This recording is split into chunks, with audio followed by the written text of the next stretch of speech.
मंत्रिपदाची शपथ घेताना संविधानाचा मान सन्मान राखण्यासाठी आपण कटिबद्ध असू, संविधानाचं रक्षण करू अशी शपथ घेता।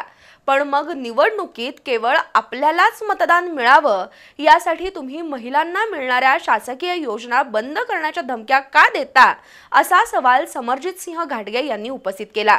भारतरत्न डॉक्टर आंबेडकर यांचं संविधान वाचवण्यासाठी आणि माता भगिनींच्या हक्काचं संरक्षण करण्यासाठी या निवडणुकीत साथ द्या असं आवाहन घाटगे यांनी केलं। नानीबाई चिखली इथं झालेल्या या सभेला नागरिकांचा विक्रमी प्रतिसाद मिळाला।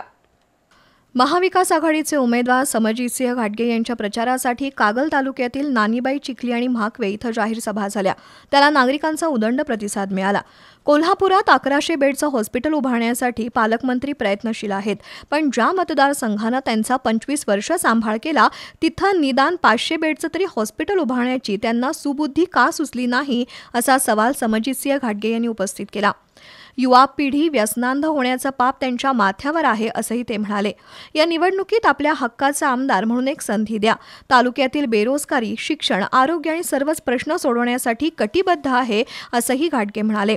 दरम्यान म्हाकवेतील सभेत बोलताना समरजित सिंह घाटगे यांनी गद्दार भस्मासुराला गाडून स्वर्गीय मंडलिक साहेबांचं स्वप्न पूर्ण करण्यासाठी संधी द्या असं आवाहन केलं। मुश्रीफ यांनी तालुक्यातील विकास कामांची पुस्तिका काढून त्यांच्या बोगस आणि बनावट कामांची यादीच मतदारांच्या हातात दिली आहे।